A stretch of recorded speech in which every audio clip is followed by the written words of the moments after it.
It was a bright afternoon in Fort Collins, Colorado.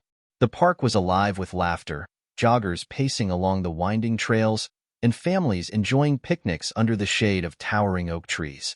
Camille, a well-respected attorney, sat on a bench near the pond, a thick hardcover book resting in her lap. It was a rare moment of peace amidst her demanding schedule, and she savored every second of it. Then, the screech of tires shattered the serenity. A police cruiser pulled up to the curb, drawing the attention of onlookers. Two officers stepped out, their expressions stern, exuding authority. Their eyes locked onto Camille, the only person sitting alone. "Ma'am, may we speak with you for a moment?" one of the officers called out, his tone laced with suspicion rather than concern. Camille glanced up, her expression calm. "Of course," she replied, closing her book carefully. The second officer took a step closer. "We received a report about suspicious activity in the area. Mind telling us what you're doing here?" Camille raised an eyebrow, puzzled. "Suspicious activity? I'm just sitting here reading." She held up her book as proof, but their scrutiny didn't waver. "Can we see some ID?" the first officer demanded. Her pulse quickened, but she kept her composure. "What's the reason for this?" "It's routine," the second officer said, though his tone suggested otherwise. A small crowd gathered, murmuring among themselves. Some looked curious. Others exchanged uneasy glances.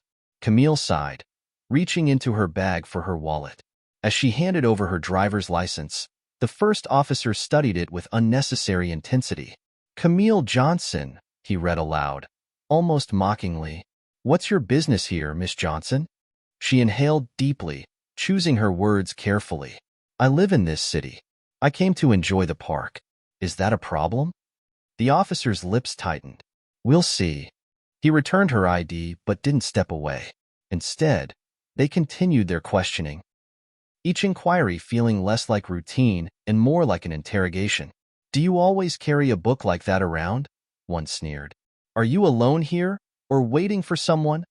the other added, his hand resting on his belt in a deliberate gesture.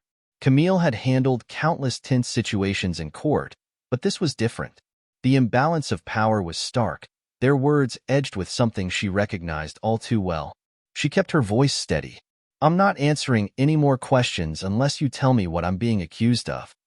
"Enjoy your stay," one officer sneered as he shut the door.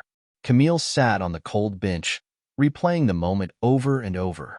How had a peaceful afternoon spiraled into this? The answer was as clear as it was bitter: prejudice. Hours later, a young officer approached her cell. "Miss Johnson, you've been charged with resisting arrest and obstructing a peace officer." "On what grounds?" she asked sharply. "You can discuss that in court." Later that night, released on bail, Camille walked out into the crisp night air where her colleague and friend, Marissa, waited. "Are you okay?" Marissa asked, rushing to her. Camille nodded, though her body trembled. "I'm fine."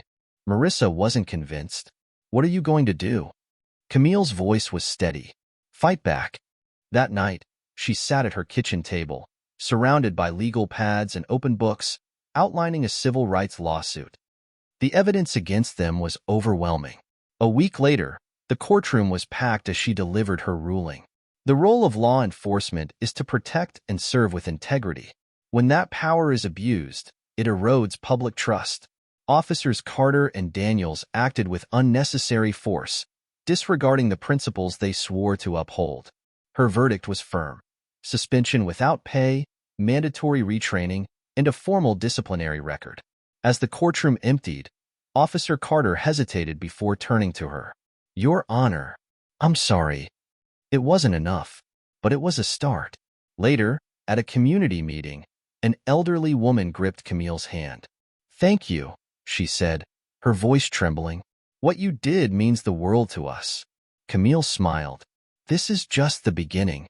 The fight for justice was far from over, but for the first time in a long while, she felt hope.